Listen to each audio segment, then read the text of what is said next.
Mario, te hago la primera pregunta.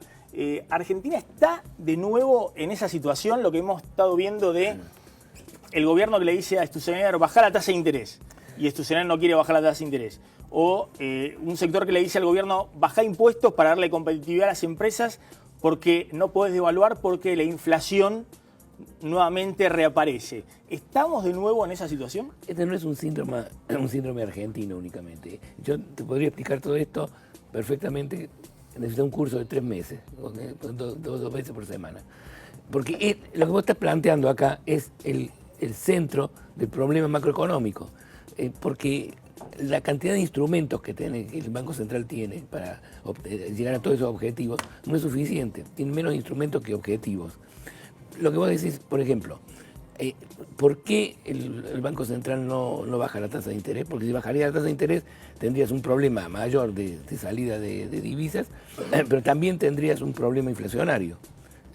Entonces, el Banco Central está utilizando la tasa de interés para luchar contra la inflación, que es su objetivo. El objetivo fundamental del Banco Central es estabilizar el valor de la moneda, que sería evitar la inflación. Y el instrumento fundamental que tiene el Banco Central para eso es la tasa de interés. Si la tasa de interés es muy alta, eso hace bajar la inflación. Por otro lado, te hace más atractivos los activos en pesos, en moneda nacional. Entran muchos dólares al país. Entran dólares al país y se retrasa la tasa de cambio. Si devaluas rápidamente la tasa de cambio, tenés impactos inflacionarios sobre eso, y tenés impactos inflacionarios, todo lo que es la rueda de los salarios y los precios. Entonces, sí, se logró desacelerar la inflación, pero con el mismo dólar hoy que el que teníamos en marzo. Bueno, el otro tema es que hay que medir el dólar en términos reales, no solamente en términos nominales, no cuánto vale, sino cuánto vale comparado con el nivel de precios. Y ahí nos estamos retrasando, pero yo creo evidentemente de que el Banco Central está manejado en este momento por gente muy idónea, que entienden este problema claramente. El problema es de que le falta un instrumento que pueda utilizar específicamente para poder darle un valor a la moneda extranjera que lo haga competitivo a la Argentina. El problema de la competitividad no es solamente el tema de los impuestos, es el tema de la productividad. Bueno, el costo financiero. El costo financiero por su lado, pero el costo financiero en este momento, en términos reales, está más o menos, o sea, cuánto es la tasa de interés menos la inflación, es más o menos, está más o menos en un nivel aceptable. Porque ¿cómo se mide el costo financiero? No es cuánto vos tenés que pagar en tasa de interés, es cuánto tenés que pagar comparado con la inflación. Si vos tenés que pagar 20% de interés, pero la inflación es 25%, ¿quién está pagando a quién? En realidad el banco te está pagando a vos para que tomes el crédito. A ver, te lo planteo en otros términos. Si el dólar está desde marzo en el mismo nivel y vos venís con una tasa de interés del 26-27% anual, que es la tasa de referencia. Obviamente la tasa que paga una pyme es mucho más que eso. Por problema de riesgo. Es mucho más eso, exactamente. Pero bueno, es cierto que hay una rentabilidad en dólares, que están aprovechando los que ingresan con fondos financieros, que es muy elevada. Ahora, esa rentabilidad financiera en dólares, ¿no la ve el empresario que dice, bueno, hago una inversión real o me quedo haciendo la bicicleta? No. El negocio del empresario es producir, el negocio del empresario es tener una inversión, pero necesita financiarse. En este momento puede haber un excedente de financiamiento si vos traes dólares, los cambiás y lo esperáis. Pero fíjate qué pasa con la inversión en pesos. Muy interesante lo que pasó con la inversión en pesos. Se pudieron vender bonos en pesos en Nueva York por una cantidad muy importante, a una tasa muy razonable, en pesos. Pero te piden que le pongas un piso a cuánto le vas a pagar, que no puede caer por abajo del 18%, por ejemplo. Nosotros en el Banco Hipotecario hemos hecho esa transacción. Por abajo del 18% no te quiere, tenés que, vos podés ir adaptando la tasa, pero por abajo del 18% es un piso. ¿Por qué? Porque los extranjeros que están invirtiendo en pesos en Argentina piensan que la inflación va a caer y que esa tasa se va a venir por abajo del 18%. Por eso te piden un piso. Es muy interesante porque las expectativas de inflación en el extranjero para la Argentina vienen cayendo. Ahora, a ver, vamos por partes, Mario. ¿Vos estás optimista respecto a... ¿Vos crees que lo peor de la recesión ya pasó? Sí, yo creo que lo peor de la recesión ya pasó. Yo creo que... Y que la economía empieza a crecer nuevamente. Crecer. ¿Cuándo? ¿Cuándo? Sí. Yo creo que está creciendo ya en forma, digamos, subterránea, si querés que lo diga. Porque antes de comenzar a crecer en forma abierta, hay que reparar la capacidad productiva que se deterioró tremendamente en los últimos años por el cepo mismo, ¿no? Que no se podía importar parte del equipo de capital, que no se podía renovar los equipos de capital, que había toda clase de problemas para tener una planta moderna y competitiva. Todo eso, es decir, eso está pasando. Las plantas se están renovando internamente. Si vos querés agregarle 2 habitaciones a tu casa, eso es una inversión. Antes de eso vas a reparar la cañería, los cables, toda la infraestructura de lo que ya tenés. Y eso es lo que está pasando. Pero bueno, obviamente eso no garantiza de que inmediatamente luego tengamos inversión nueva, pero creo que el interés que hay en el mundo hoy en día, las alternativas que son pocas para invertir en otros lugares, y la posibilidad realmente de que la Argentina entre en un ciclo diferente, yo creo que eso está claramente indicando de que vamos a recibir mucha inversión. A ver, todos consideran que la economía del año que viene, si vos tenés disponibilidad de dólares, efectivamente puede crecer, guiada por el consumo. ¿Vos crees que el año que viene también inversión? También la inversión. ¿Ah, sí? Sí, yo creo la inversión privada, la inversión extranjera y la inversión pública. ¿Vos crees que se va a potenciar el año que viene también la inversión? Yo creo que sí, definitivamente. Creo que va a ser el motor fundamental. No hay inversión si no hay consumo, obviamente, pero definitivamente creo que lo que va a dar el cambio es el nivel de inversión. Con estas tasas de interés, insisto con este punto, digamos, porque el Banco Central dice, bueno, hay un mercado libre de cambios, el dólar no está trazado porque es el que fija el mercado, pero bueno, si la tasa de interés fuera 18% como quiere Prat-Gay, y seguramente el dólar no sería el que soy, 15,30. Es lo que te estaba diciendo. O muy probablemente la demanda de dólares no sería la misma y la oferta de dólares financieros tampoco sería la misma. Es lo que te estoy diciendo. Sí. Si vos bajarías la tasa de interés, podrías tener, digamos, solucionado ese problema, pero inmediatamente te vuelve la inflación.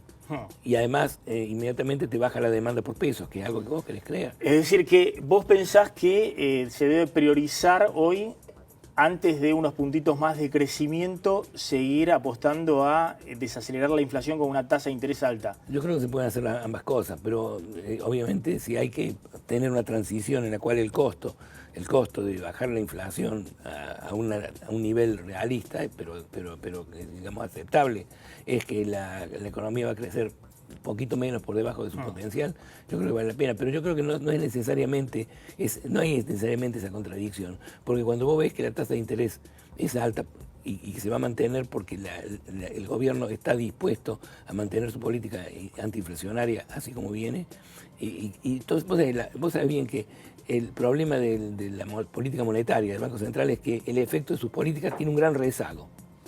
Vos hacer los cambios hoy y van a pasar dentro de 6 meses. Entonces, eso es fundamental que se mantenga para poder de esa manera encauzar la inflación, y si encauzar la inflación vas a tener muchísimo más interés revelado. ¿Vos crees que Macri en el año electoral, bueno, muchos dicen ya está la economía en formato electoral, ¿no? Siempre está en el año electoral, siempre. Macri ya tiene un plan económico para ir a la elección el año que viene, y básicamente es esto que contamos, digamos, que los salarios le ganan a la inflación y que el dólar esté abajo de todo, digamos, que es lo que se quede rezagado. Pero es un poco lo que vos contás también. Sí, pero yo lo que digo, no sé si tiene un plan o no tiene, yo no sé. Sí. ¿No? Pero lo que sí te puedo decir es de que el plan no va a incluir de que el dólar se quede rezagado, pero se puede tolerar que el dólar se quede rezagado. Si se lo puede al dólar hacerlo más competitivo, mejor. No es que parte del plan, creo. Bueno, a ver, la pregunta es, todo esto gracias a una gran emisión de deuda, porque el déficit fiscal es muy grande de nación y de provincias, y todo eso se financia con deuda. ¿Es una preocupación? ¿Es un problema? Mira, la verdad que generalmente sería un problema tener que financiarse con deuda, pero en estas condiciones de hoy... Para gasto corriente estamos hablando, ¿no? Es deuda para... No todo es para gasto corriente, yo creo que depende cómo la sigas. Bueno, a ver, 5 puntos del PBI de déficit fiscal la obra pública no son 5 puntos del PBI. No, pero tampoco... Es apenas 2 puntos del PBI. Bueno, pero vos no puedes decir esto va para acá, esto va para allá, es todo junto. El dinero Bueno, por es eso, fungible. Nación y provincia están tomando deuda para financiar sí, un agujero fiscal muy grande, pero también que viene del kirchnerismo. Pero también para financiar nueva obra de infraestructura, eso no cabe ninguna duda. Y creo que en las condiciones actuales del mundo, en que la tasa de interés es extremadamente baja, y no va a durar demasiado, yo no lo veo esto durando para siempre, ¿no es cierto? O ni siquiera, pero sí en el 2017. También ahí hay una duda, pero digamos, supongamos que sí. Creo que es una muy buena oportunidad para la Argentina, que está bastante desendeudada. Digamos, eso hay una gran deuda social, hay una deuda con los jubilados, hay una deuda muy importante con las provincias, pero la deuda externa argentina en este momento es relativamente baja y la tasa de interés es muy baja. Si vos si tenés la oportunidad de construir infraestructura, modernizar las comunicaciones, modernizar todo lo que es la contribución del Estado a la producción, y te queda una deuda, yo creo que es un buen negocio. ¿Cómo se hace para convencer a un sector de la sociedad con capacidad de ahorro? Son muy pocos los que ahorran en Argentina. Es un segmento muy pequeño de la sociedad, porque el resto vive con lo justo. De que el dólar no es más el refugio. ¿Por qué digo esto? Porque que 1.000 millones de dólares por mes se compren de billetes, ¿no? de este sector de la sociedad que refugia, probablemente es una mala inversión en el corto plazo, porque como estamos hablando, el dólar va a estar por detrás de todo. Es decir, que muy probablemente el que hoy está comprando dólares, el año que viene con sus dólares tenga menor poder adquisitivo, pero el argentino siempre sabe que en algún momento eso te sirve para proteger los ahorros. ¿Cómo se hace para cambiar esa mentalidad? Porque esa demanda permanente de dólares, lo mismo que con los viajes al exterior, es algo permanente. En cambio, el ingreso financiero de dólares, como vos decís, es algo que hoy está, pero más adelante no sabemos. Si en algún momento dejan de ingresar tantos dólares como están ingresando, y bueno, va a haber una presión muy fuerte sobre el dólar, ¿no? Sí, pero el tema... Es decir, hay que cambiar, digamos, esa dinámica. El tema no es qué se le dice o qué se le ofrece. El tema es cuánto es el rendimiento relativo, incluyendo los riesgos. El hecho de que los argentinos tienen mucho dinero en el extranjero es porque aquí siempre hubo un riesgo. No solamente un riesgo financiero, hubo un riesgo de expropiación y todo ese tipo de riesgos, ¿no? Políticos, institucionales, toda clase de riesgos. Primero y principal, yo creo que eso tendría que mejorar, y creo que está mejorando esa parte, la parte institucional. Pero eso es fundamental, porque la gente está dispuesta a perder, pero estar segura de que tiene su dinero, su ahorro a salvo. Eso es lo que ha pasado. Por otro lado, definitivamente el tema pasa por los rendimientos, por la tasa de interés en pesos, por un lado, comparado con el rendimiento en dólares, que es el interés en el extranjero más la devaluación esperada. Si esperás una devaluación baja, evidentemente no tenés un gran rendimiento.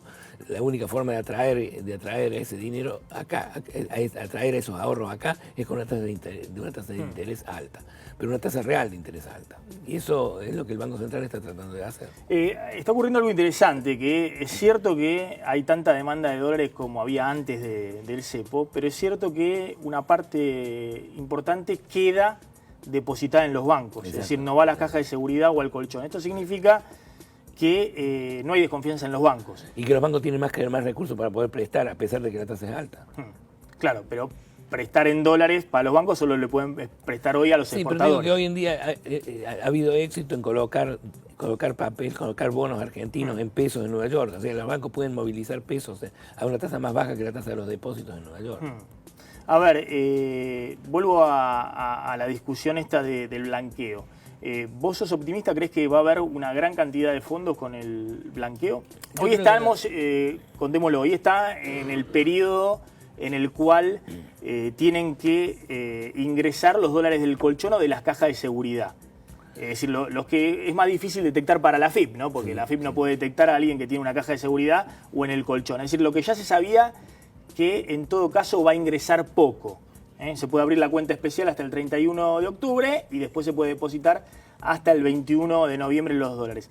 Sin embargo, ya hay muchas cuentas abiertas, se abrieron alrededor de 60.000 cuentas en el sistema financiero, se calcula que un 25% ya tienen depósitos, promedio $100.000, con lo cual ya han ingresado unos 1.500 millones de dólares. ¿Vos crees que el blanqueo, qué magnitud va a tener? Mira, yo no sé los números exactos a dónde podemos llegar, pero yo creo que en principio lo que ha pasado, creo que va a tener éxito y va a traer mucho dinero, pero no sé exactamente cuánto. Lo que creo que se podía haber hecho de una forma más sencilla, de una forma más barata probablemente y más eficiente. Vos entendés exactamente el tema, exactamente todos los detalles, son dificilísimos para el público entender exactamente lo que se le pide. Yo creo que habría que haberlo hecho de una forma mucho más amistosa con respecto a...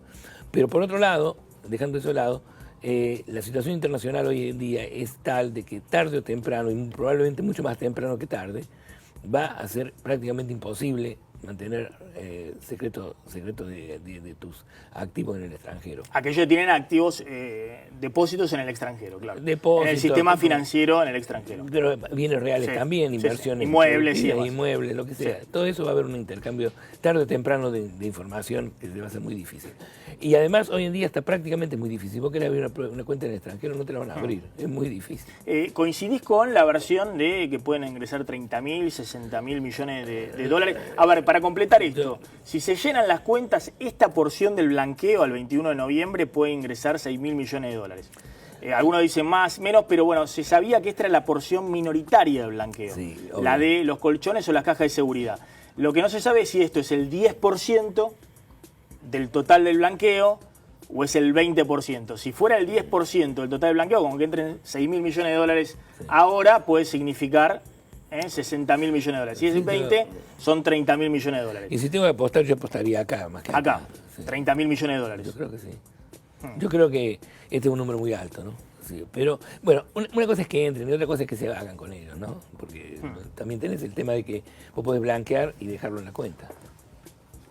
Ustedes trabajan en un banco, a la gente, digamos, ¿qué le podemos decir respecto del crédito hipotecario? Es el vicepresidente del Banco Hipotecario. Claro, efectivamente. Sí. El crédito hipotecario, ¿el año que viene va a aparecer o no?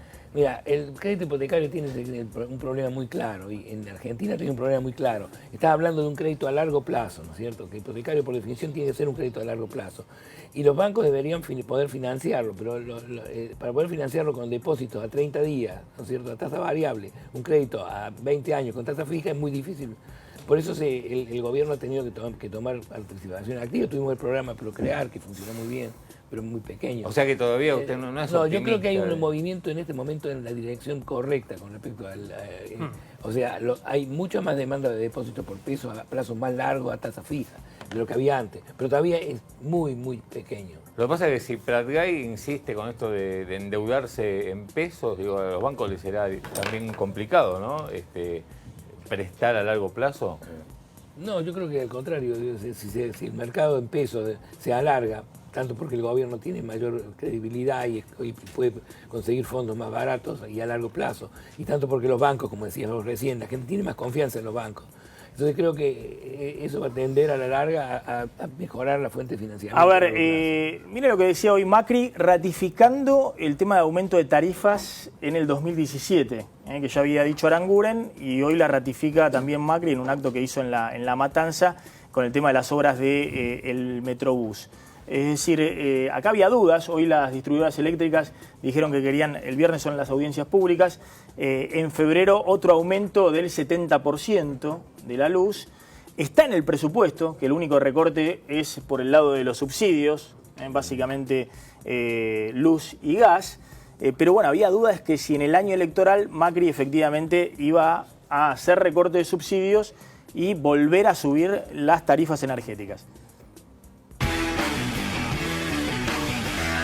¿Qué puede esperar la gente el día viernes cuando se desarrolle la audiencia por la nueva tarifa de electricidad? Lo mismo que les pasó en la gas, que se va a explicar qué es lo que se está haciendo, cómo vamos a invertir para volver a tener suministro seguro, que no más nos afecte si hace calor, si hace frío, como pasa hoy, que nos quedamos sin luz, sin gas, que las empresas que se quieren radicar acá en La Matanza o en cualquier lugar del país tengan suministro, tengan energía para poder desarrollarse y crecer. Hoy tenemos un fuerte límite. La Argentina no tiene suficiente energía para poder crecer. Bueno, ahí está. ¿Vos, Mario, crees que efectivamente Macri en el año electoral vuelve a subir las tarifas para recortar subsidios? Mira, yo creo de que el tema de la corrección de las distorsiones en los precios relativos y particularmente en los servicios públicos es un tema que va a tener que resolverse sí o sí. Si él considera esto como parte del programa, lo hará. Yo no lo veo, digamos, con una fecha fija, pero estoy convencido de que la dirección va a seguir hasta que ese problema particular deje de tener el peso que tiene el presupuesto. Y la inflación del 17%, porque bueno, si suben las tarifas de servicios públicos son 3 puntos más de inflación. La inflación del 17%, ¿hoy es creíble? Pues los sindicatos están diciendo... Del 12 al 17, que es el... Claro, pero los sindicatos están diciendo, miren, las paritarias se van a negociar. El bono de fin de año es una cosa y después se negociarán, veremos dónde. Sí, mira, 24, 25... Lo que el Banco Central quiere hacer, y yo creo que es absolutamente lo correcto, es que se negocie con respecto a la inflación esperada y no la inflación pasada, ¿no es cierto? Por eso el tema del bono también es un poco para limpiar todo el tema y decir, bueno, ahora se negocia de aquí en adelante la inflación esperada y no la inflación pasada. Creo que eso es posible, se ha logrado en muchos países que adoptaron esa... ¿Vos crees que el año que viene lo va a poder...? Yo creo que va a tratar de manejarlo, depende de qué pase en otras cosas, qué pase en el resto del mundo, qué pase en Brasil, todo ese tipo de cosas son fundamentales, pero básicamente creo de que la meta inflacionaria es creíble. Mario Blecher, gracias por venir esta noche.